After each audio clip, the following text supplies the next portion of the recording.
John Hook's Newsmaker Saturday starts now. Thanks for joining us. Another week of major political developments in Arizona and in Washington, and the two often intersect, and they did again this week with Governor Doug Ducey's appointment of Martha McSally to fill John McCain's Senate seat temporarily.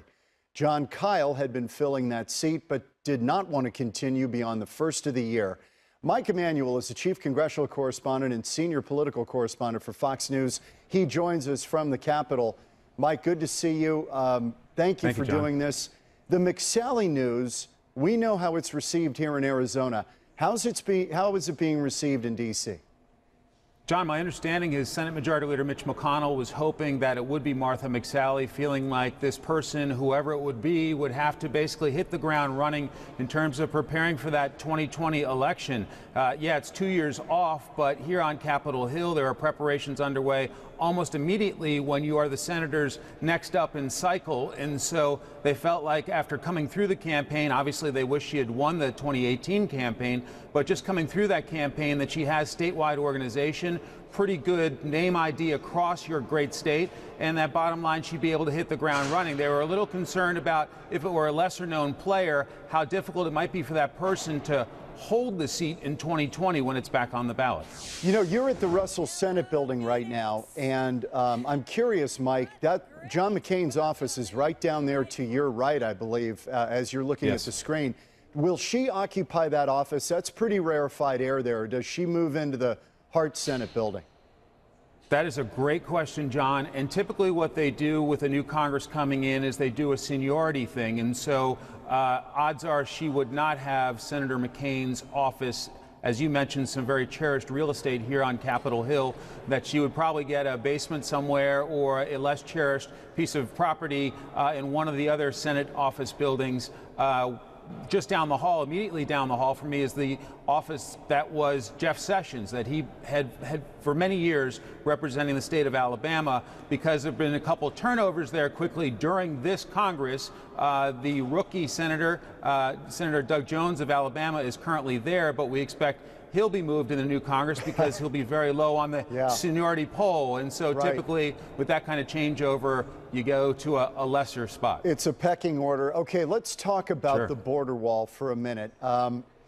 This is an issue that President Trump ran on. Are Republicans starting to get weak-kneed about this? Because, you know, the public has said they want it. Even a lot of the polling says they want secure borders. Maybe that won't mean a big, beautiful wall as President Trump promised, but are we heading that direction either here at the end or in a new session next year? You know, John, you kind of got a sense that Republicans were feeling like they may have missed their opportunity because they had all the levers of power here in Washington, the White House, the House, and the Senate, and they were not able to get major money toward that border wall. And they're looking ahead to Nancy Pelosi being the next House Speaker, and they're figuring McConnell's going to pass one thing in the Senate.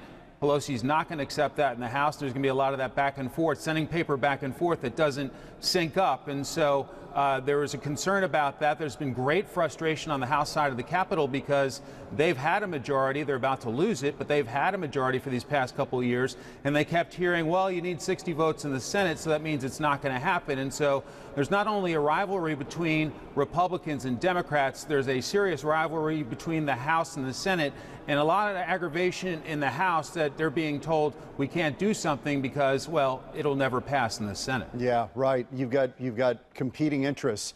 One thing that the president did get done, and we'll see how long it lasts, it'll probably end up in the courts, but people seeking asylum at the U.S. border with Mexico will no longer be released into the United States and will instead be forced to wait in Mexico under a policy announced Thursday by President Trump. That's pretty tough stuff. Right, and my understanding is from talking to a lot of conservatives here on Capitol Hill is that they were thrilled by that basically it was showing that the U.S. government was getting serious about defending the U.S. borders, defending American laws, and so they were hoping that that would hold up to legal scrutiny. We will see how that plays out in the weeks and months ahead, but a lot of folks here on Capitol Hill have been basically getting their phones blown up by their supporters, their friends back home saying, what are you going to do in terms of keeping some of these promises you've made to folks here for a long time? It's time to deliver. And so they felt like, in this case, the president was standing up for the American laws and the American people. Okay, one more, and then I'm going to get into the million-dollar question. Syria, the president announcing we've defeated ISIS. There's no more rationale to have our troops there, and he's talking about withdrawing the troops sooner rather than later. Even Republicans, even his own generals, people in his cabinet are saying, what in the world are you doing? Is there something we're missing here? You know, John, that's a great question, and my sense is that this president campaigned on a variety of things, one being protecting the border near your part of the world, another thing being that the United States is not going to be dragged into endless wars, and so he's saying, look, let's pull the plug on this thing in Syria. We feel like we've done a pretty good job with ISIS. The military advice he's gotten, the military advice and the friendly advice he's gotten from Republicans here on Capitol Hill has been quite the contrary. So the politics have been very interesting. You have Lindsey Graham from South Carolina, who's been a very close ally in recent months, coming out hard against the president, saying it is a huge mistake. He called it an Obama-like mistake. Exactly right. That's strong stuff. And the person standing up for him is Kentucky Senator Rand Paul, who doesn't think the United States should be entangled around the globe. And so he's saying, you know, it's a brilliant idea that the Republican establishment wants us to stay in war permanently. And so this is essentially putting America first by bringing American troops home. But we know a lot of his advisors at the Pentagon are very stressed out about this decision and wondering why the president decided to do this right now. Okay, this is a question I've been kind of working toward. Is there confidence eroding right now in this president? I mean, he is in some jeopardy with the special counsel, perhaps even legally. These are tough times for President Trump. What is the feeling on Capitol Hill? Let's talk about first among Republicans, the friendlies within the party, if you can call them that. Do they still believe he's got his mojo, or is he on shaky ground right now, Mike? My sense is there is some anxiety in terms of all the various things on his plate. And you know, from watching American presidents over the years, they typically come in with dark hair and they leave with gray hair because there is so much on the American president's plate. But when you talk about Syria, a lot of folks saying that's a huge problem. The market recently has not been very happy with some of the uncertainty, so that makes businessman President Trump very anxious. You look at the turnover in terms of people that have come and gone quickly in the 2 years. We're looking at another wave of turnover coming in the weeks ahead. And so I think there are some folks here on Capitol Hill who are saying he may be starting to surround himself with people he does not know very well, and maybe some people who might have some other agendas or might not be as good as the A-team that he came in with. And so I think there are concerns that there's a lot going on. He's spread kind of thin. He is fighting for his priorities in terms of immigration. He's about to run into a Democratic House with subpoena power. And so I think there's a lot of concern in looking ahead to the Mueller probe about what all this is going to mean and how it's going to scatter the American president in a variety of directions based on the crisis of the moment. Right, and pile on top of that a swing of 40 or 41 seats in the U.S. House of Representatives to Democrats. They take control in January. Nancy Pelosi's back with a gavel. How is that going to look, and are we looking at gridlock, or is there maybe an opportunity, say, for immigration or infrastructure to get some things actually done with this divided House? Well, John, that's a great question. And, you know, a lot of folks say divided government is a great opportunity to tackle a major challenge like immigration or a big infrastructure package to improve America's highways and airports and all kinds of infrastructure across the country. There are some folks in the Democratic ranks. Nancy Pelosi is going to have a problem on her left flank. A lot of folks are just going to want to go after President Trump every chance they get. But my sense is from speaking with her that she feels like they're going to have to put points on the board because in 2 years they get graded again. And if they don't deliver for the American people, or if they're seen as just being blatantly partisan, then the concern is they may hand the gavel back to Republicans in 2020, something they don't want to do. And so there may be an opportunity to get some things done, but Pelosi is going to have kind of a reverse of the Tea Party problem that Republican leadership had, where she's getting hammered by the base to be tougher and tougher on Donald Trump. and it may be hard to come together to find common ground, but I think they're going to be making some efforts to find some common ground. Finally, Mike, a personal question. You and I have bumped into each other over the years. You've been doing this a long time. When you run into somebody who doesn't really know the political world, and they ask you, Mike, you're down there all the time, what's the deal in Washington? What do you tell them? My sense, John, is that there's an awful lot of outside money basically pounding these lawmakers from both sides. And so you've got people saying, if you vote against this, we may vote you out next time. If you vote for this, we may primary you next time. And so you could have a safe Republican district or a safe Democratic district, but if your base is saying if you step one step out of the way improperly, we're going to vote you out. And so it's created a lot of gridlock in terms of people worried about whether they're going to get beaten up if they think about cutting a deal with the other side. And so it's a very polarized time. I think the social media aspect of it has made it even worse because people say things on social media they would never ever say to your face. And so it just feels very toxic at the moment here. I think there are a lot of people who come to Washington who want to get good things done, but they don't know each other that well. They fly in, they do a few days here, and then they fly back to their home state. Years ago, folks would move here, bring their families here, and they would be at the ball field on Saturday with people from the other party and get to know one another, perhaps socialize with one another, and they could pick up the phone in a tough spot and say, hey, let's do the right thing for the country, let's cut a deal. That's so interesting because it's almost reflective of a lot of our neighborhoods in America now. We've got gates up and we've got walls up and we don't know our neighbors. Mike Emanuel, it's great to talk to you. Chief Congressional Correspondent, Senior Political Correspondent for Fox News. Thank you for the time, Mike. I know you're terribly busy and we sure appreciate it. John, it's a pleasure. Thank you so much for having me. You got it. Thanks. Mike Emanuel. When we come back on Newsmaker Saturday, we're going to dig a little deeper into the McSally appointment for the Senate seat to at least temporarily fill the spot for John McCain, an election coming up in 2020, another one in 2022 to finish the McCain term. We're going to talk to Chuck Coughlin from High Ground. He knows the McCain clan well. He's been around a long time. He's going to give us some insight on how this all went down and where we go from here. Back on Newsmaker Saturday in a minute. Back on Newsmaker Saturday, and what a week. Arizona Governor Doug Ducey appointing Martha McSally, who narrowly lost an election to Kyrsten Sinema in November, 2 percentage points. He appoints her now to fill John McCain's Senate seat until 2020, where there will be an election. And then, depending on how that turns out, there will be another election in 2022. We know that will happen to fill out the remainder of what was John McCain's term. Chuck Coughlin is the political consultant from High Ground. And by the way, props to you. You called it on the midterm. You said that Democrats were going to make serious inroads, and they did.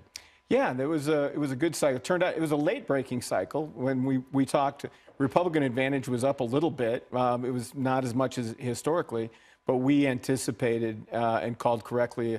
You know, I think when the final number, typical midterms are Republicans participated about a 12% advantage in Arizona. Mm-hmm. I think when we see the final numbers here, it'll be closer to 6. So they just didn't have the voters out. Well, and Democrats were able to appeal to Republican swing voters, particularly Republican women. Let's listen to Doug Ducey on announcing Martha McSally this week. Take a listen.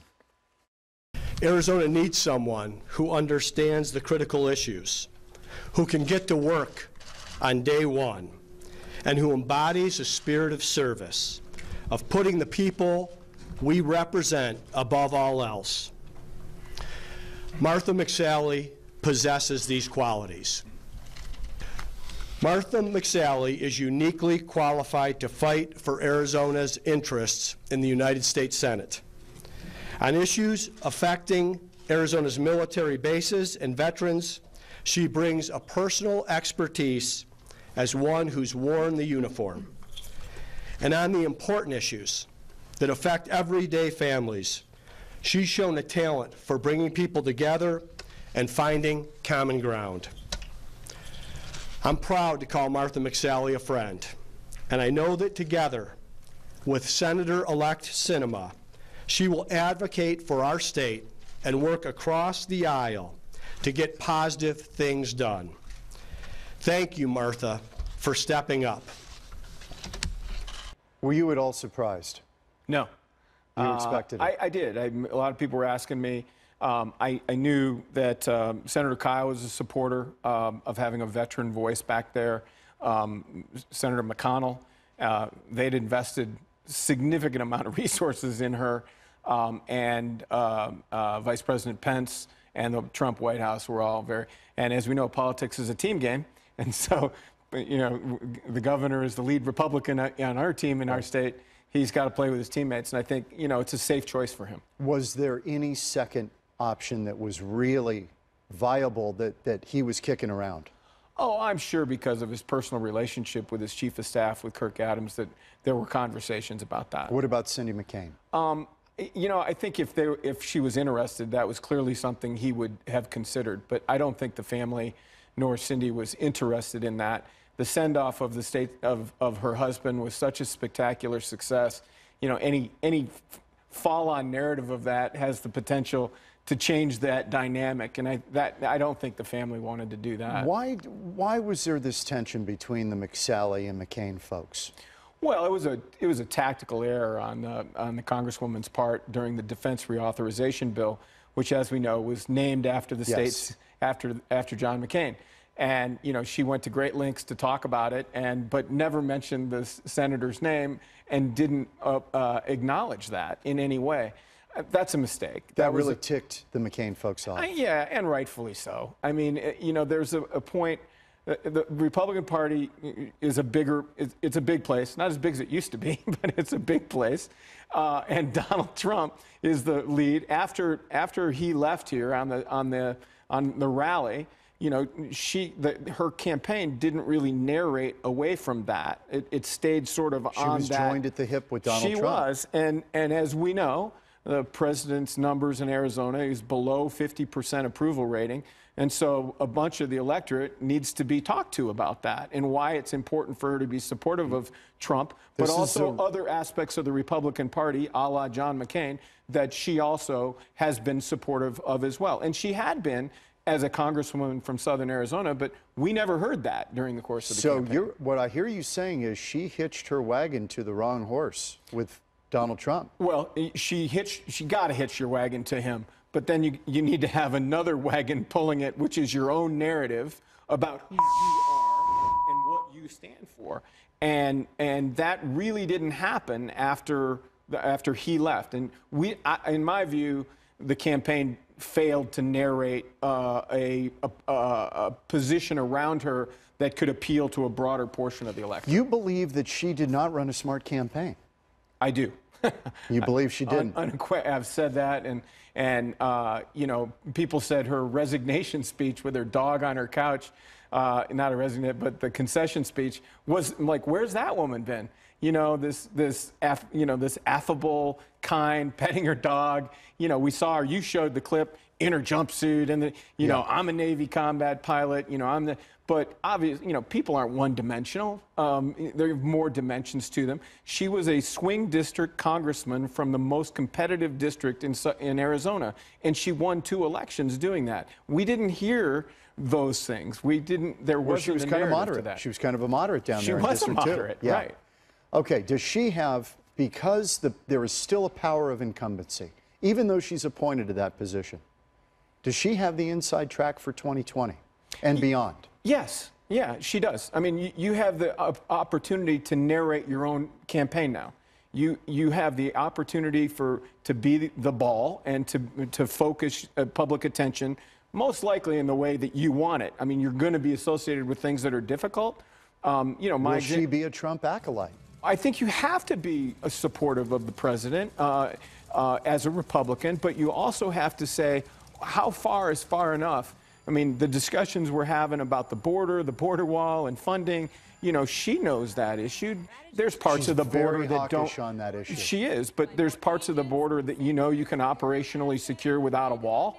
And where a wall may be appropriate, it's appropriate. Where it's not, it's not. And and she also knows the value of immigration and how important a productive immigration policy is to Arizona's economy. We're getting close to zero unemployment here, and a structural full employment. And the inflationary pressures on the workforce, the farm workers here, they want a guest worker program. They need a guest worker program. You know, there's all kinds of things that Arizona relies on that she can be an advocate for. She could be an expert in a sense, because she lived it on District 2 in southern Arizona on that issue, which is the issue right now. And we the home to multiple military bases, which is a significant part of the state's economy. So let me play a little bit. This is tape 4.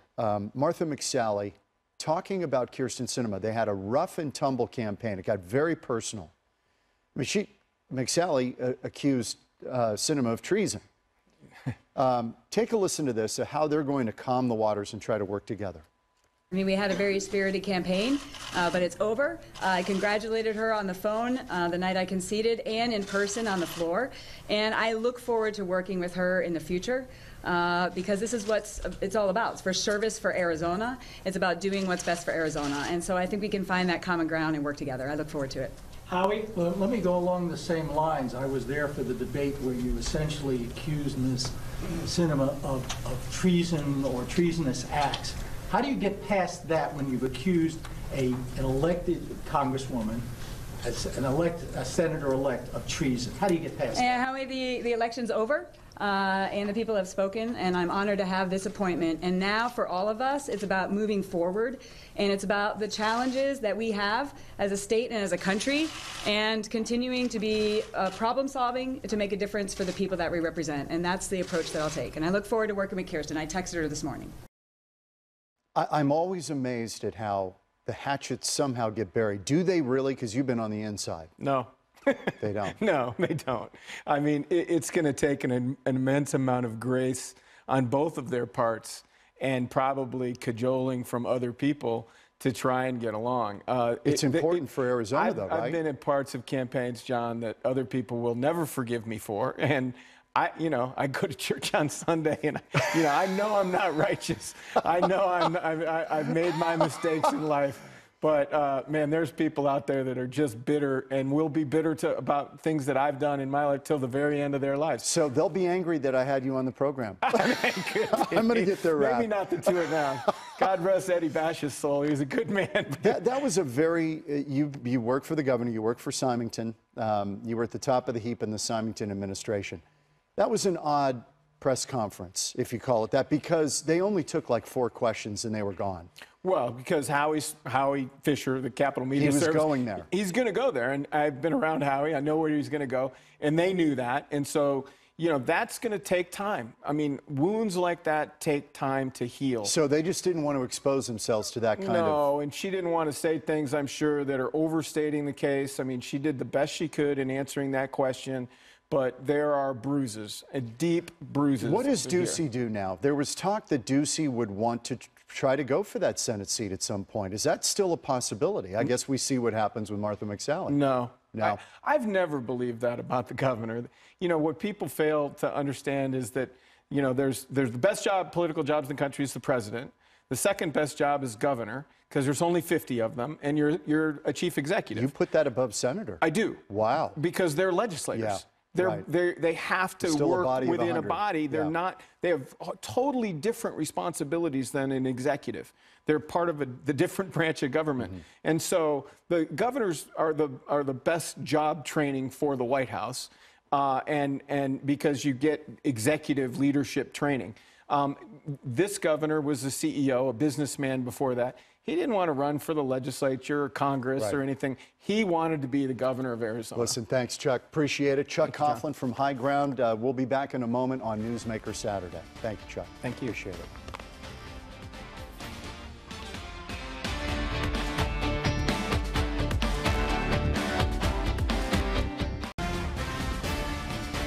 Thanks to Mike Emanuel from Fox News and Chuck Coughlin talking about everything Martha McSally and the governor's decision this week. Thank you for being with us tonight. Also, want to remind you, next week on Newsmaker Saturday, a fascinating discussion on prison reform from a guy who was on the inside. He says we're doing it all wrong. I'll see you on social media. John Hook, Fox 10. Thanks for being with us. See you next week.